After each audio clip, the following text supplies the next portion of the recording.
The arrival of letters was the grand object of every morning's impatience. Through letters, whatever of good or bad was to be told would be communicated, and every succeeding day was expected to bring some news of importance.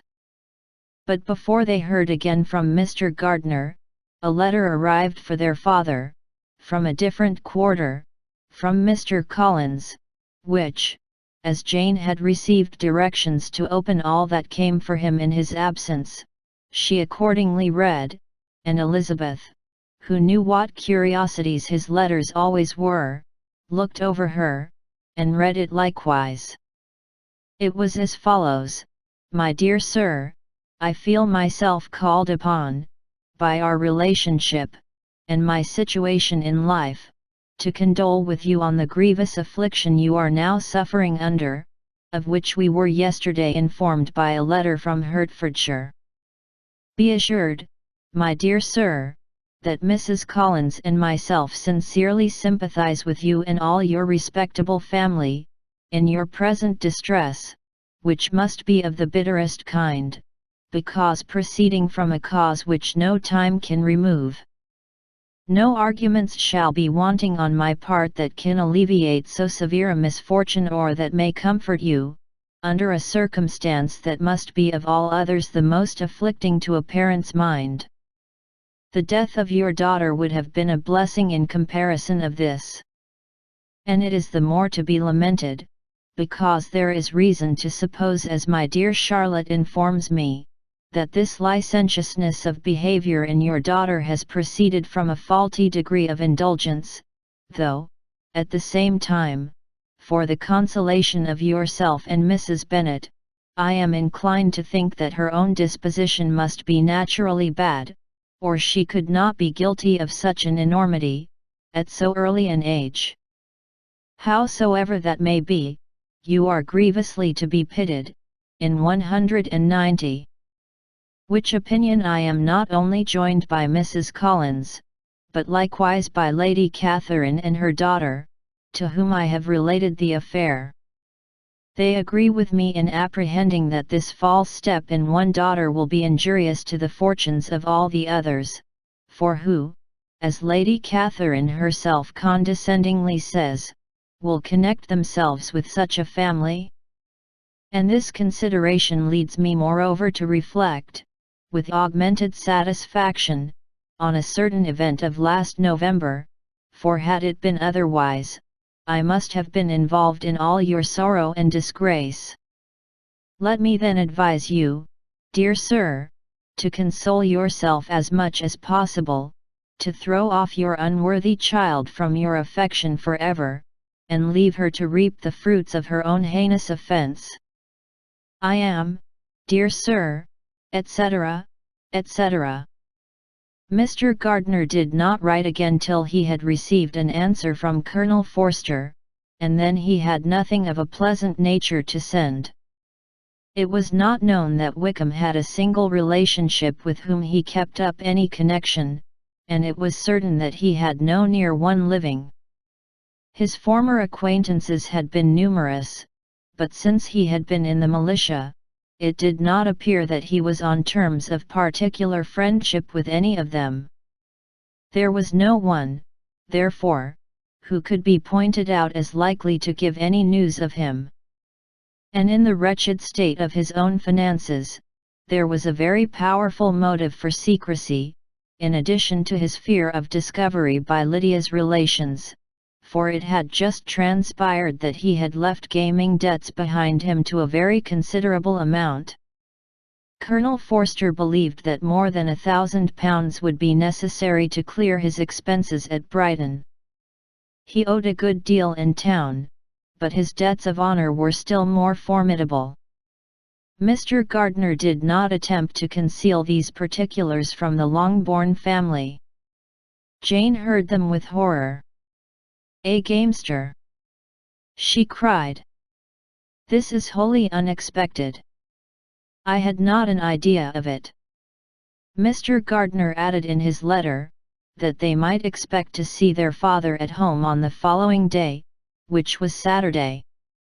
Rendered spiritless by the ill success of all their endeavours, he had yielded to his brother-in-law's entreaty that he would return to his family, and leave it to him to do whatever occasion might suggest to be advisable for continuing their pursuit.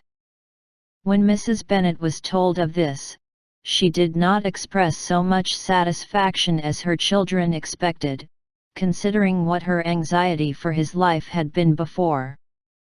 "What, is he coming home, and without poor Lydia?" she cried. "Sure he will not leave London before he has found them. Who is to fight Wickham, and make him marry her, if he comes away?" As Mrs. Gardiner began to wish to be at home, it was settled that she and the children should go to London, at the same time that Mr. Bennet came from it. The coach, therefore, took them the first stage of their journey, and brought its master back to Longbourn. Mrs. Gardiner went away in all the perplexity about Elizabeth and her Derbyshire friend that had attended her from that part of the world.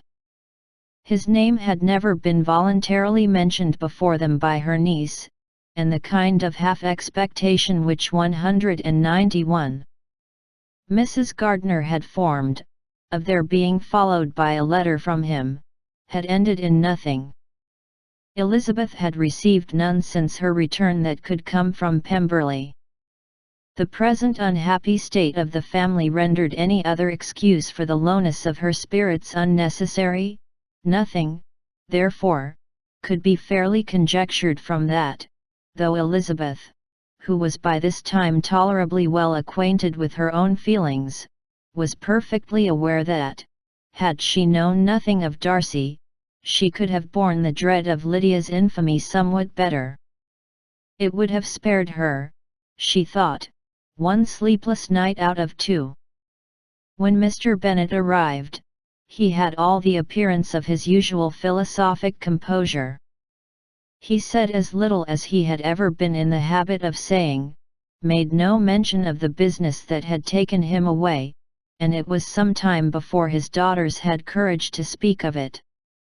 It was not till the afternoon, when he had joined them at tea, that Elizabeth ventured to introduce the subject, and then, on her briefly expressing her sorrow for what he must have endured, he replied, "Say nothing of that. Who should suffer but myself? It has been my own doing, and I ought to feel it." "You must not be too severe upon yourself," replied Elizabeth. "You may well warn me against such an evil. Human nature is so prone to fall into it. No, Lizzie, let me once in my life feel how much I have been to blame.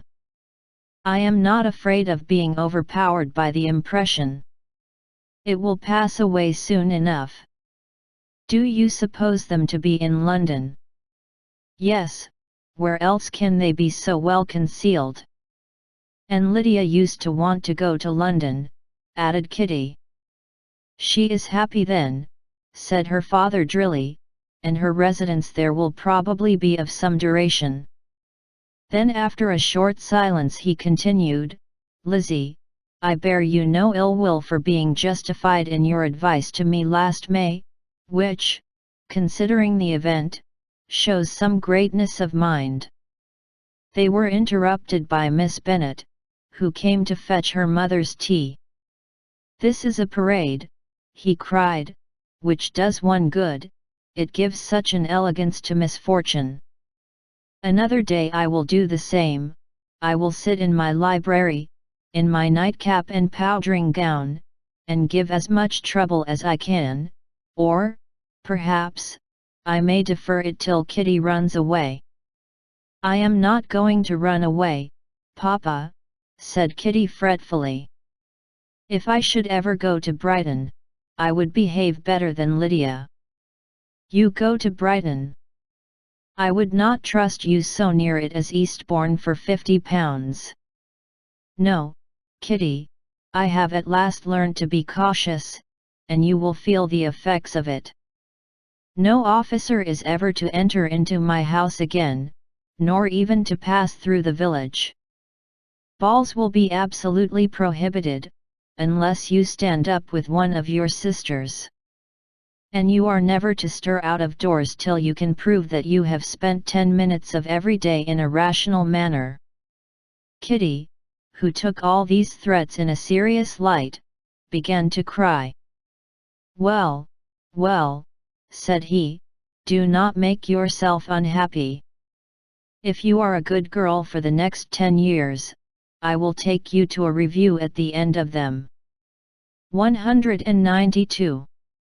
Chapter 49. 2 days after Mr. Bennet's return, as Jane and Elizabeth were walking together in the shrubbery behind the house, they saw the housekeeper coming towards them, and, concluding that she came to call them to their mother, went forward to meet her, but, instead of the expected summons, when they approached her, she said to Miss Bennet, "I beg your pardon, madam, for interrupting you, but I was in hopes you might have got some good news from town, so I took the liberty of coming to ask." "What do you mean, Hill? We have heard nothing from town." "Dear madam," cried Mrs. Hill, in great astonishment, "don't you know there is an express come for master from Mr. Gardner?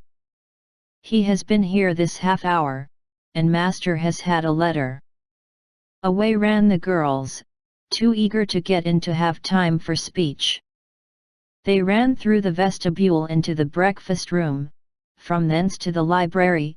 Their father was in neither, and they were on the point of seeking him upstairs with their mother, when they were met by the butler, who said, "If you are looking for my master, ma'am, he is walking towards the little copse." Upon this information, they instantly passed through the hall once more, and ran across the lawn after their father, who was deliberately pursuing his way towards a small wood on one side of the paddock. Jane, who was not so light nor so much in the habit of running as Elizabeth, soon lagged behind, while her sister, panting for breath, came up with him, and eagerly cried out, "Oh, Papa, what news, what news? Have you heard from my uncle?" "Yes, I have had a letter from him by express." "Well, and what news does it bring, good or bad?" "What is there of good to be expected?" said he, taking the letter from his pocket. "But perhaps you would like to read it." Elizabeth impatiently caught it from his hand. Jane now came up. "Read it aloud," said their father, "for I hardly know myself what it is about."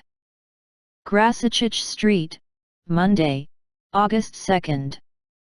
My dear brother, at last I am able to send you some tidings of my niece, and such as, upon the whole, I hope it will give you satisfaction.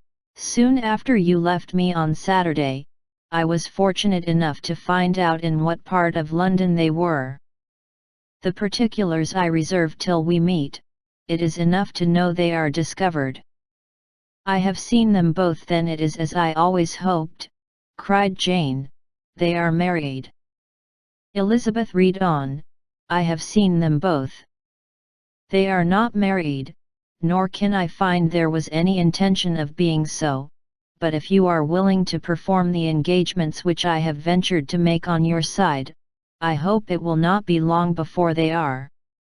All that is required of you is, to assure to your daughter, by settlement, her equal share of the £5,000 secured among your children after the decease of yourself and my sister, and, moreover, to enter into an engagement of allowing her, during your life, £100 per annum. These are conditions which, considering everything, I had number 193 hesitation in complying with, as far as I thought myself privileged, for you. I shall send this by express, that no time may be lost in bringing me your answer. You will easily comprehend, from these particulars, that Mr. Wickham's circumstances are not so hopeless as they are generally believed to be. The world has been deceived in that respect, and I am happy to say there will be some little money, even when all his debts are discharged, to settle on my niece, in addition to her own fortune. If, as I conclude will be the case, you send me full powers to act in your name throughout the whole of this business, I will immediately give directions to Haggerston for preparing a proper settlement. There will not be the smallest occasion for your coming to town again, therefore stay quiet at Longbourn, and depend on my diligence and care. Send back your answer as fast as you can, and be careful to write explicitly. We have judged it best that my niece should be married from this house, of which I hope you will approve. She comes to us today. I shall write again as soon as anything more is determined on. Yours, etc., E.D.W. Gardner. Is it possible? Cried Elizabeth, when she had finished. Can it be possible that he will marry her? Wickham is not so undeserving, then, as we thought him, said her sister. My dear father, I congratulate you. And have you answered the letter? Cried Elizabeth. No, but it must be done soon. Most earnestly did she then entreaty him to lose no more time before he wrote. Oh! My dear father, she cried, come back and write immediately. Consider how important every moment is in such a case. Let me write for you, said Jane, if you dislike the trouble yourself. I dislike it very much, he replied, but it must be done. And so saying, he turned back with them, and walked towards the house. And may I ask, said Elizabeth, but the terms, I suppose, must be complied with. Complied with? I am only ashamed of his asking so little. And they must marry. Yet he is such a man. Yes, yes, they must marry. There is nothing else to be done. But there are two things that I want very much to know. One is, how much money your uncle has laid down to bring it about, and the other, how am I ever to pay him? Money. My uncle! Cried Jane, what do you mean, sir? I mean, that no man in his senses would marry Lydia on so slight a temptation as 100 a year during my life, and 50 after I am gone. That is very true, said Elizabeth, though it had not occurred to me before. His debts to be discharged, and something still to remain. Oh! It must be my uncle's doings. Generous, good man, I am afraid he has distressed himself. A small sum could not do all this. No, said her father, Wickham's a fool if he takes her with a farthing less than £10,000. I should be sorry to think so ill of him, in the very beginning of our relationship. £10,000. Heaven forbid! How is half such a sum to be repaid? Mr. Bennet made no answer, and each of them, deep in thought, continued silent till they reached the house. Their father then went on to the library to write, and the girls walked into the breakfast room. And 194. They are really to be married! Cried Elizabeth, as soon as they were by themselves. How strange this is! And for this we are to be thankful.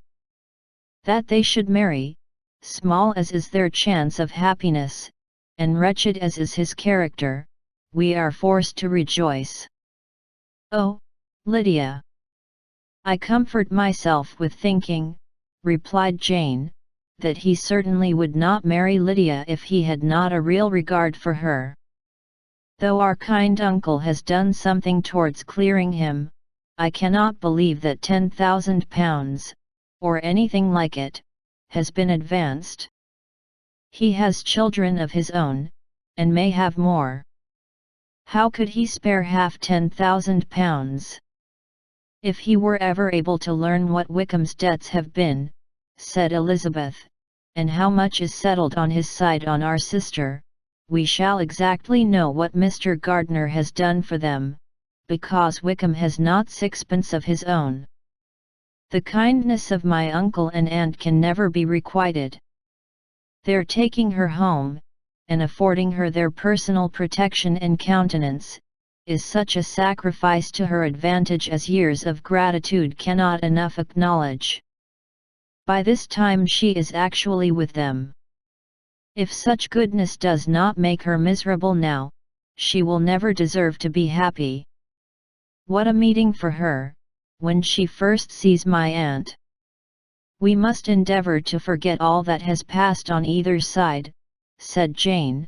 I hope and trust they will yet be happy.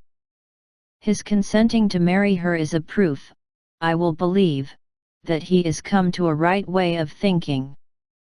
Their mutual affection will steady them, and I flatter myself they will settle so quietly, and live in so rational a manner, as may in time make their past imprudence forgotten. Their conduct has been such, replied Elizabeth, as neither you, nor I, nor anybody can ever forget. It is useless to talk of it. It now occurred to the girls that their mother was in all likelihood perfectly ignorant of what had happened. They went to the library, therefore, and asked their father whether he would not wish them to make it known to her. He was writing and, without raising his head, coolly replied, "Just as you please. May we take my uncle's letter to read to her?" "Take whatever you like, and get away." Elizabeth took the letter from his writing table, and they went upstairs together. Mary and Kitty were both with Mrs. Bennet. One communication would, therefore, do for all. After a slight preparation for good news, the letter was read aloud. Mrs. Bennet could hardly contain herself. As soon as Jane had read Mr. Gardiner's hope of Lydia's being soon married, her joy burst forth, and every following sentence added to its exuberance. She was now in an irritation as violent from delight, as she had ever been fidgety from alarm and vexation. To know that her daughter would be married was enough. She was disturbed by no fear for her felicity, nor humbled by any remembrance of her misconduct. "My dear, dear Lydia!" she cried. "This is delightful indeed. She will be married. I shall see her again. She will be married at 16. My good, kind brother! I knew how it would be. I knew he would manage everything. How I long to see her! And to see dear Wickham too. But the clothes, the wedding 195. Clothes. I will write to my sister Gardiner about them directly. Lizzie, my dear, run down to your father, and ask him how much he will give her. Stay, stay, I will go myself. Ring the bell, Kitty, for Hill. I will put on my things in a moment. My dear, dear Lydia! How merry we shall be together when we meet!" Her eldest daughter endeavoured to give some relief to the violence of these transports, by leading her thoughts to the obligations which Mr. Gardiner's behaviour laid them all under. "For we must attribute this happy conclusion," she added, "in a great measure to his kindness. We are persuaded that he has pledged himself to assist Mr. Wickham with money." "Well," cried her mother, "it is all very right. Who should do it but her own uncle? If he had not had a family of his own, I and my children must have had all his money, you know, and it is the first time we have ever had anything from him, except a few presents. Well, I am so happy. In a short time I shall have a daughter married. Mrs. Wickham. How well it sounds. And she was only 16 last June. My dear Jane, I am in such a flutter, that I am sure I can't write, so I will dictate, and you write for me. We will settle with your father about the money afterwards, but the things should be ordered immediately. She was then proceeding to all the particulars of calico, muslin, and cambric, and would shortly have dictated some very plentiful orders, had not Jane, though with some difficulty, persuaded her to wait till her father was at leisure to be consulted. One day's delay, she observed, would be of small importance, and her mother was too happy to be quite so obstinate as usual. Other schemes, too, came into her head. I will go to Meryton, said she, as soon as I am dressed, and tell the good news to my sister Phillips. And as I come back, I can call on Lady Lucas and Mrs. Long. Kitty, run down and order the carriage. An airing would do me a great deal of good, I am sure. Girls, can I do anything for you in Meryton? Oh! Here comes Hill. My dear Hill, have you heard the good news? Miss Lydia is going to be married, and you shall all have a bowl of punch to make merry at her wedding. Mrs. Hill began instantly to express her joy. Elizabeth received her congratulations amongst the rest, and then, sick of this folly, took refuge in her own room, that she might think with freedom. Poor Lydia's situation must, at best, be bad enough, but that it was no worse, she had need to be thankful. She felt it so, and though, in looking forward, neither rational happiness nor worldly prosperity could be justly expected for her sister, in looking back to what they had feared, only 2 hours ago, she felt all the advantages of what they had gained. 196. Chapter 50. Mr. Bennet had very often wished before this period of his life that, instead of spending his whole income, he had laid by an annual sum for the better provision of his children, and of his wife, if she survived him. He now wished it more than ever. Had he done his duty in that respect, Lydia need not have been indebted to her uncle for whatever of honour or credit could now be purchased for her. The satisfaction of prevailing on one of the most worthless young men in Great Britain to be her husband might then have rested in its proper place. He was seriously concerned that a cause of so little advantage to anyone should be forwarded at the sole expense of his brother-in-law, and he was determined, if possible, to find out the extent of his assistance, and to discharge the obligation as soon as he could. When first Mr. Bennet had married, economy was held to be perfectly useless, for, of course, they were to have a son. The son was to join in cutting off the entail, as soon as he should be of age, and the widow and younger children would by that means be provided for. 5 daughters successively entered the world, but yet the son was to come, and Mrs. Bennet, for many years after Lydia's birth, had been certain that he would. This event had at last been despaired of, but it was then too late to be saving. Mrs. Bennet had no turn for economy, and her husband's love of independence had alone prevented their exceeding their income. £5,000 was settled by marriage articles on Mrs. Bennet and the children. But in what proportions it should be divided amongst the latter depended on the will of the parents. This was one point, with regard to Lydia, at least, which was now to be settled, and Mr. Bennet could have no hesitation in acceding to the proposal before him. In terms of grateful acknowledgement for the kindness of his brother, though expressed most concisely, he then delivered on paper his perfect approbation of all that was done, and his willingness to fulfill the engagements that had been made for him. He had never before supposed that, could Wickham be prevailed on to marry his daughter, it would be done with so little inconvenience to himself as by the present arrangement.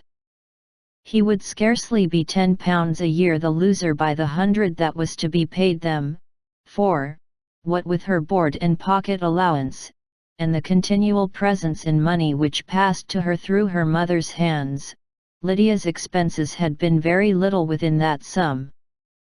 That it would be done with such trifling exertion on his side, too, was another very welcome surprise, for his wish at present was to have as little trouble in the business as possible. When the first transports of rage which had produced his activity in seeking her were over, he naturally returned to all his former indolence.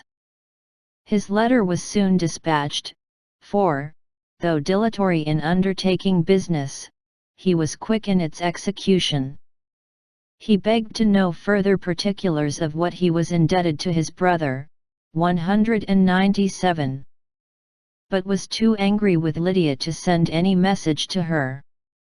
The good news spread quickly through the house, and with proportionate speed through the neighborhood. It was borne in the latter with decent philosophy. To be sure, it would have been more for the advantage of conversation had Miss Lydia Bennet come upon the town, or, as the happiest alternative, been secluded from the world, in some distant farmhouse.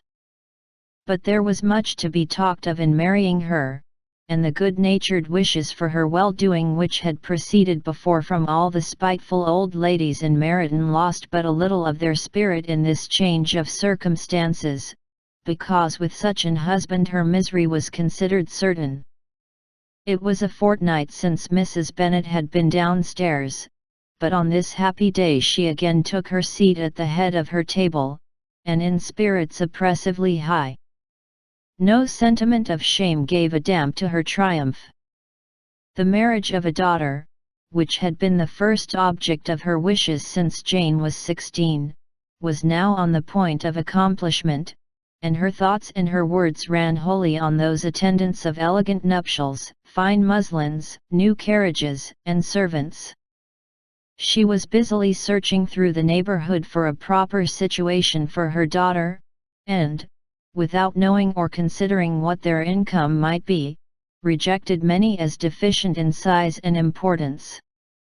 Hay Park might do, said she, if the Gouldings could quit it, or the great house at Stoke, if the drawing-room were larger, but Ashworth is too far off. I could not bear to have her 10 miles from me, and as for Pulvis Lodge, the attics are dreadful.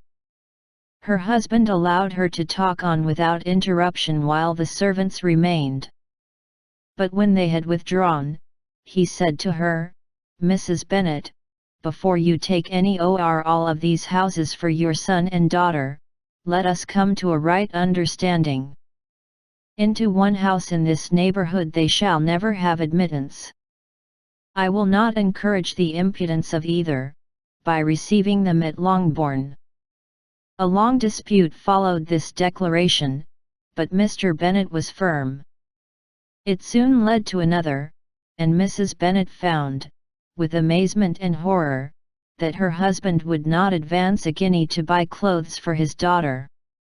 He protested that she should receive from him no mark of affection whatever on the occasion. Mrs. Bennet could hardly comprehend it. That his anger could be carried to such a point of inconceivable resentment as to refuse his daughter a privilege without which her marriage would scarcely seem valid, exceeded all she could believe possible. She was more alive to the disgrace which her want of new clothes must reflect on her daughter's nuptials, than to any sense of shame at her eloping and living with Wickham a fortnight before they took place. Elizabeth was now most heartily sorry that she had, from the distress of the moment, been led to make Mr. Darcy acquainted with their fears for her sister, for since her marriage would so shortly give the proper termination to the elopement, they might hope to conceal its unfavourable beginning from all those who were not immediately on the 198 spot. She had no fear of its spreading farther through his means. There were few people on whose secrecy she would have more confidently depended, but, at the same time, there was no one whose knowledge of a sister's frailty would have mortified her so much, not, however, from any fear of disadvantage from it individually to herself, for, at any rate, there seemed a gulf impassable between them. Had Lydia's marriage been concluded on the most honourable terms, it was not to be supposed that Mr. Darcy would connect himself with a family where, to every other objection, would now be added an alliance and relationship of the nearest kind with a man whom he so justly scorned. From such a connection she could not wonder that he would shrink.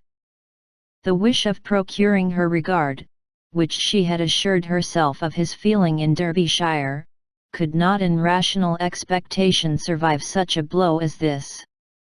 She was humbled, she was grieved, she repented, though she hardly knew of what. She became jealous of his esteem, when she could no longer hope to be benefited by it. She wanted to hear of him, when there seemed the least chance of gaining intelligence. She was convinced that she could have been happy with him, when it was no longer likely they should meet.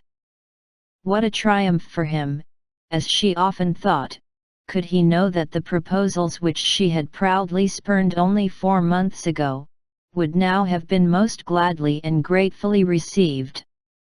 He was as generous, she doubted not, as the most generous of his sex, but while he was mortal, there must be a triumph. She began now to comprehend that he was exactly the man who, in disposition and talents, would most suit her. His understanding and temper, though unlike her own, would have answered all her wishes. It was an union that must have been to the advantage of both. By her ease and liveliness, his mind might have been softened, his manners improved, and from his judgment, information, and knowledge of the world, she must have received benefit of greater importance. But no such happy marriage could now teach the admiring multitude what connubial felicity really was. An union of a different tendency, and precluding the possibility of the other, was soon to be formed in their family. How Wickham and Lydia were to be supported in tolerable independence, she could not imagine. But how little of permanent happiness could belong to a couple who were only brought together because their passions were stronger than their virtue, she could easily conjecture. Mr. Gardiner soon wrote again to his brother. To Mr. Bennet's acknowledgments he briefly replied, with assurance of his eagerness to promote the welfare of any of his family, and concluded with entreaties that the subject might never be mentioned to him again. The principal purport of his letter was to inform them that Mr. Wickham had resolved on quitting the militia. It was greatly my wish that he should do so, he added, as soon as his marriage was fixed on. And I think you will agree with me, in considering the removal from that corps as highly advisable, both on his account and 199. My nieces. It is Mr. Wickham's intention to go into the regulars, and among his former friends, there are still some who are able and willing to assist him in the army. He has the promise of an ensigncy in General S. Regiment, now quartered in the north. It is an advantage to have it so far from this part of the kingdom. He promises fairly, and I hope among different people, where they may each have a character to preserve, they will both be more prudent. I have written to Colonel Forster, to inform him of our present arrangements, and to request that he will satisfy the various creditors of Mr. Wickham in and near Brighton, with assurances of speedy payment, for which I have pledged myself. And will you give yourself the trouble of carrying similar assurances to his creditors in Meryton, of whom I shall subjoin a list according to his information. He has given in all his debts, I hope at least he has not deceived us. Haggerstone has our directions, and all will be completed in a week. They will then join his regiment, unless they are first invited to Longbourn, and I understand from Mrs. Gardiner, that my niece is very desirous of seeing you all before she leaves the south. She is well, and begs to be dutifully remembered to you and your mother yours, etc. E. Gardiner. Mr. Bennet and his daughters saw all the advantages of Wickham's removal from the shire as clearly as Mr. Gardiner could do. But Mrs. Bennet was not so well pleased with it. Lydia's being settled in the north, just when she had expected most pleasure and pride in her company, for she had by no means given up her plan of their residing in Hertfordshire, was a severe disappointment, and, besides, it was such a pity that Lydia should be taken from a regiment where she was acquainted with everybody, and had so many favourites. She is so fond of Mrs. Forster, said she, it will be quite shocking to send her away. And there are several of the young men, too, that she likes very much. The officers may not be so pleasant in General S. regiment.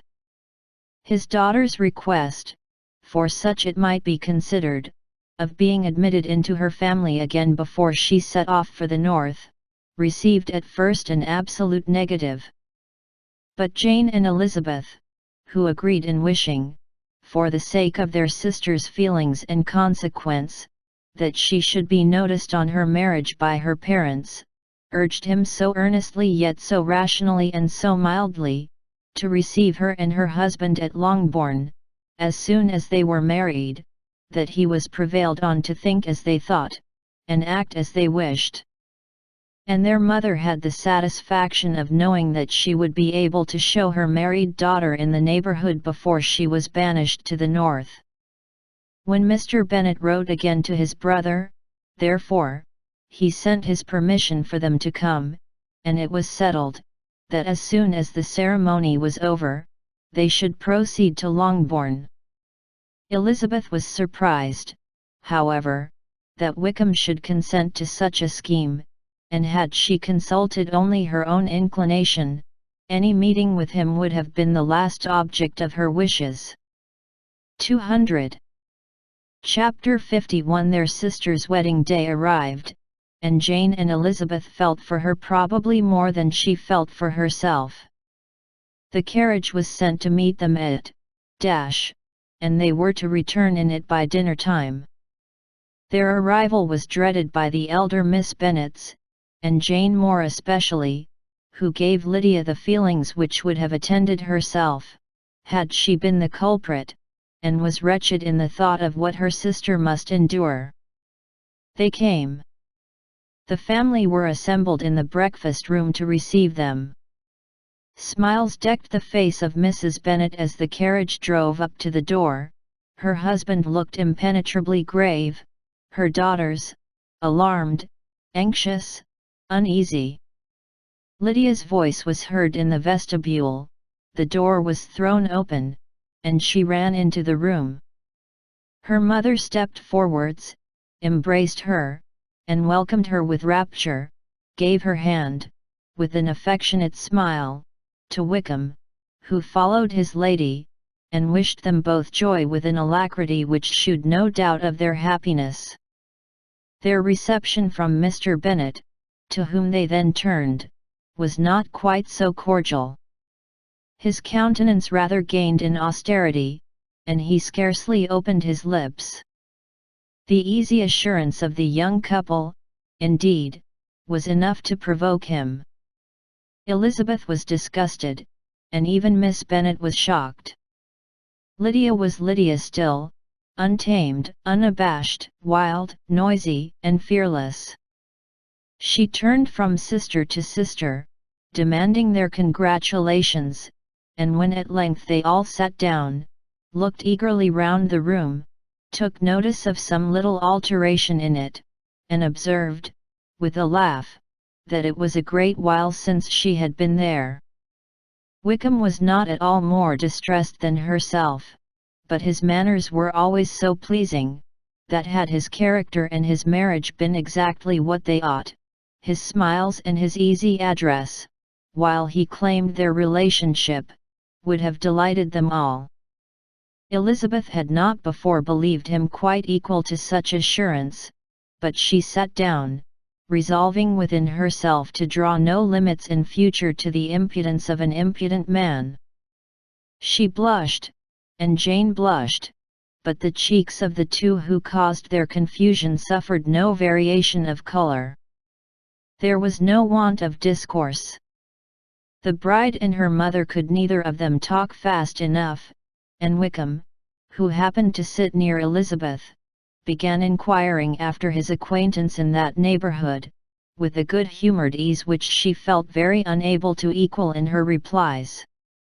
They seemed each of them to have the happiest memories in the world. Nothing of the past was recollected with pain, and Lydia led voluntarily to subjects which her sisters would not have alluded to for the world. "Only think of its being 3 months, she cried, since I went away. It seems but a fortnight, I declare, and yet there have been things enough happened in the time. Good gracious! When I went away, I am sure I had no more idea of being married till I came back again. Though I thought it would 201. Be very good fun if I was." Her father lifted up his eyes. Jane was distressed.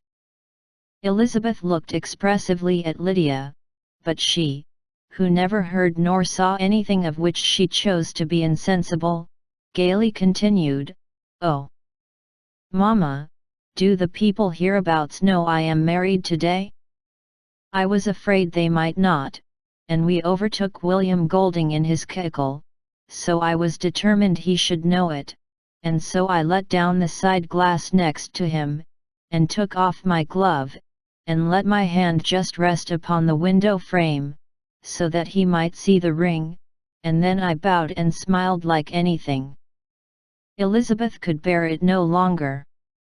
She got up, and ran out of the room, and returned no more, till she heard them passing through the hall to the dining parlour. She then joined them soon enough to see Lydia, with anxious parade, walk up to her mother's right hand, and hear her say to her eldest sister, "Ah, Jane, I take your place now, and you must go lower, because I am a married woman." It was not to be supposed that time would give Lydia that embarrassment from which she had been so wholly free at first. Her ease and good spirits increased. She longed to see Mrs. Phillips, the Lucases, and all their other neighbors, and to hear herself called Mrs. Wickham by each of them, and in the meantime, she went after dinner to show her ring, and boast of being married, to Mrs. Hill and the 2 housemaids. "Well, Mamma," said she, when they were all returned to the breakfast room, "and what do you think of my husband? Is not he a charming man? I am sure my sisters must all envy me. I only hope they may have half my good luck. They must all go to Brighton. That is the place to get husbands. What a pity it is, Mamma, we did not all go." "Very true, and if I had my will, we should. But my dear Lydia, I don't at all like your going such a way off. Must it be so?" "Oh, Lord! Yes, there is nothing in that. I shall like it of all things. You and Papa, and my sisters, must come down and see us. We shall be at Newcastle all the winter, and I dare say there will be some balls, and I will take care to get good partners for them all. I should like it beyond anything," said her mother. "And then when you go away, you may leave one or two of my sisters behind you, and I dare say I shall get husbands for them before the winter is over." "I thank you for my share of the favor," said Elizabeth, "but I do not particularly like your way of getting husbands." Their visitors were not to remain above 10 days with them. Mr. Wickham had received his commission before he left London, and he was to join his regiment at the end of a fortnight. No one but Mrs. Bennet regretted that their stay would be so short, and she made the most of the time by visiting about with her daughter, and having very frequent parties at home. These parties were acceptable to all. To avoid a family circle was even more desirable to such as did think, than such as did not. Wickham's affection for Lydia was just what Elizabeth had expected to find it, not equal to Lydia's for him. She had scarcely needed her present observation to be satisfied, from the reason of things, that their elopement had been brought on by the strength of her 202 love, rather than by his, and she would have wondered why, without violently caring for her, he chose to elope with her at all, had she not felt certain that his flight was rendered necessary by distress of circumstances, and if that were the case, he was not the young man to resist an opportunity of having a companion. Lydia was exceedingly fond of him. He was her dear Wickham on every occasion, no one was to be put in competition with him. He did everything best in the world, and she was sure he would kill more birds on the 1st of September, than anybody else in the country. One morning, soon after their arrival, as she was sitting with her 2 elder sisters, she said to Elizabeth, "Lizzie, I never gave you an account of my wedding, I believe. You were not by, when I told Mamma and the others all about it. Are not you curious to hear how it was managed?" "No, really," replied Elizabeth. "I think there cannot be too little said on the subject." "La! You are so strange. But I must tell you how it went off. We were married, you know, at St. Clement's, because Wickham's lodgings were in that parish. And it was settled that we should all be there by 11 o'clock. My uncle and aunt and I were to go together, and the others were to meet us at the church. Well, Monday morning came, and I was in such a fuss. I was so afraid, you know, that something would happen to put it off, and then I should have gone quite distracted. And there was my aunt, all the time I was dressing, preaching and talking away just as if she was reading a sermon. However, I did not hear above 1 word in 10, for I was thinking, you may suppose, of my dear Wickham. I longed to know whether he would be married in his blue coat. Well, and so we breakfasted at 10 as usual. I thought it would never be over, for, by the by, you are to understand, that my uncle and aunt were horrid unpleasant all the time I was with them. If you'll believe me, I did not once put my foot out of doors, though I was there a fortnight. Not one party, or scheme, or anything. To be sure London was rather thin, but, however, the little theatre was open. Well, and so just as the carriage came to the door, my uncle was called away upon business to that horrid man Mr. Stone. And then, you know, when once they get together, there is no end of it. Well, I was so frightened I did not know what to do, for my uncle was to give me away, and if we were beyond the hour, we could not be married all day. But, luckily, he came back again in 10 minutes' time, and then we all set out. However, I recollected afterwards that if he had been prevented going, the wedding need not be put off, for Mr. Darcy might have done as well. Mr. Darcy? Repeated Elizabeth, in utter amazement. Oh, yes, he was to come there with Wickham, you know. But gracious me! I quite forgot. I ought not to have said a word about it. I promised them so faithfully. What will Wickham say? It was to be such a secret. If it was to be secret, said Jane, say not another word on the subject. You may depend upon my seeking no further. Oh! Certainly, said Elizabeth, though burning with curiosity, we will ask you no questions. 203. Thank you, said Lydia, for if you did, I should certainly tell you all, and then Wickham would be angry.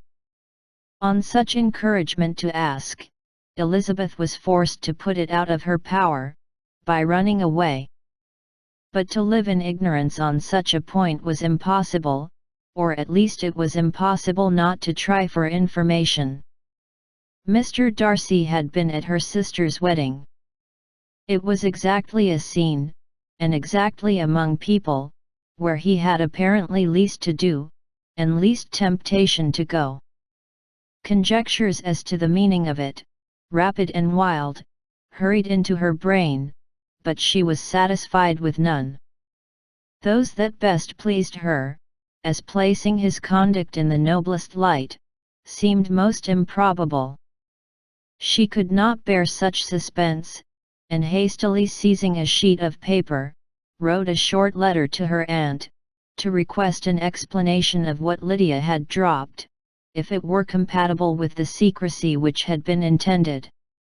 You may readily comprehend, she added, what my curiosity must be to know how a person unconnected with any of us, and, comparatively speaking, a stranger to our family, should have been amongst you at such a time.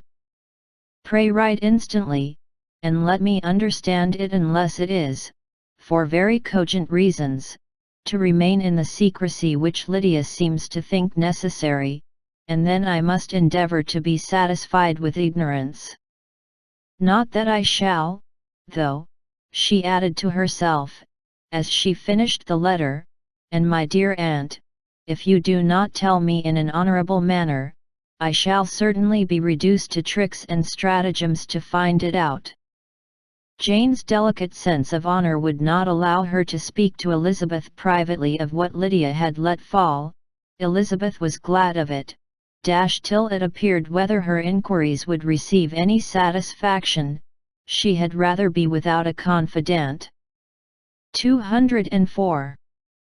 Chapter 52. Elizabeth had the satisfaction of receiving an answer to her letter as soon as she possibly could.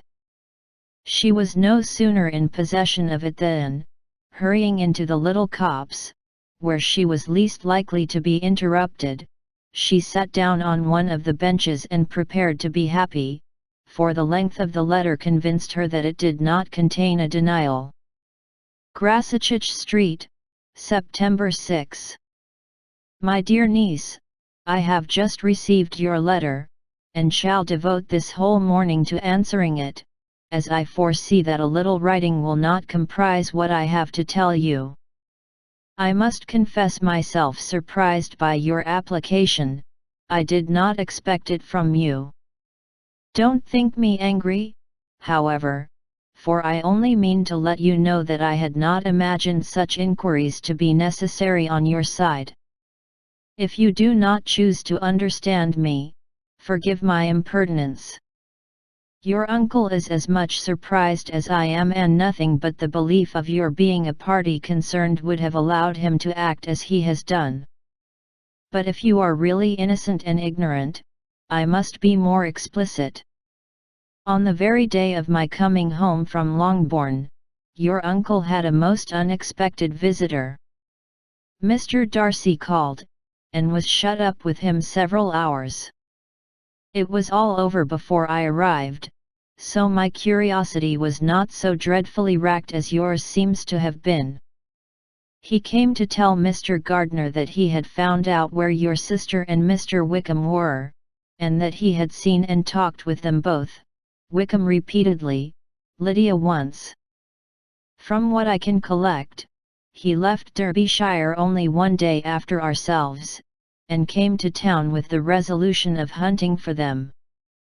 The motive professed was his conviction of its being owing to himself that Wickham's worthlessness had not been so well known as to make it impossible for any young woman of character to love or confide in him. He generously imputed the whole to his mistaken pride, and confessed that he had before thought it beneath him to lay his private actions open to the world. His character was to speak for itself. He called it, therefore, his duty to step forward, and endeavor to remedy an evil which had been brought on by himself. If he had another motive, I am sure it would never disgrace him. He had been some days in town, before he was able to discover them, but he had something to direct his search, which was more than we had, and the consciousness of this was another reason for his resolving to follow us. There is a lady, it seems, a Mrs. Young, who was some time ago governess to Miss Darcy, and was dismissed from her charge on some cause of disapprobation, though he did not say what. She then took a large house in Edward Street, and has since maintained herself by letting lodgings. This Mrs. Young was, he knew, intimately acquainted with Wickham, and he went to her for intelligence of him as soon as he got to town. But it was 2 or 3 days before he could get from her what he wanted. She would not betray her trust, I suppose, without bribery and 205 corruption, for she really did know where her friend was to be found. Wickham indeed had gone to her on their first arrival in London, and had she been able to receive them into her house, they would have taken up their abode with her. At length, however, our kind friend procured the wished-for direction. They were in Street. He saw Wickham, and afterwards insisted on seeing Lydia. His first object with her, he acknowledged, had been to persuade her to quit her present disgraceful situation, and return to her friends as soon as they could be prevailed on to receive her, offering his assistance, as far as it would go. But he found Lydia absolutely resolved on remaining where she was. She cared for none of her friends, she wanted no help of his, she would not hear of leaving Wickham. She was sure they should be married some time or other, and it did not much signify when. Since such were her feelings, it only remained, he thought, to secure and expedite a marriage, which, in his very first conversation with Wickham, he easily learnt had never been his design. He confessed himself obliged to leave the regiment, on account of some debts of honour, which were very pressing, and scrupled not to lay all the ill consequences of Lydia's flight on her own folly alone. He meant to resign his commission immediately, and as to his future situation, he could conjecture very little about it. He must go somewhere, but he did not know where, and he knew he should have nothing to live on. Mr. Darcy asked him why he had not married your sister at once. Though Mr. Bennet was not imagined to be very rich, he would have been able to do something for him, and his situation must have been benefited by marriage. But he found, in reply to this question, that Wickham still cherished the hope of more effectually making his fortune by marriage in some other country.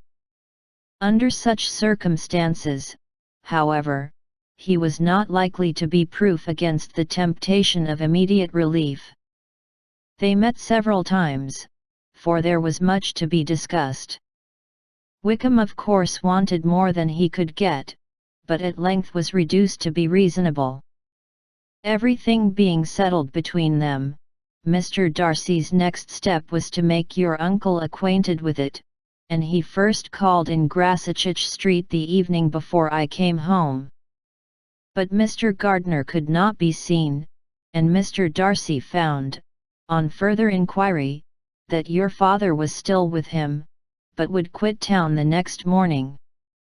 He did not judge your father to be a person whom he could so properly consult as your uncle, and therefore readily postponed seeing him till after the departure of the former. He did not leave his name, and till the next day it was only known that a gentleman had called on business. On Saturday he came again. Your father was gone, your uncle at home, and, as I said before, they had a great deal of talk together. They met again on Sunday, and then I saw him too. It was not all settled before Monday. As soon as it was, the express was sent off to Longbourn. But our visitor was very obstinate. I fancy, Lizzie, that obstinacy is the real defect of his character, after all. He 206 has been accused of many faults at different times, but this is the true one. Nothing was to be done that he did not do himself, though I am sure, and I do not speak it to be thanked, therefore say nothing about it, your uncle would most readily have settled the whole. They battled it together for a long time, which was more than either the gentleman or lady concerned in it deserved.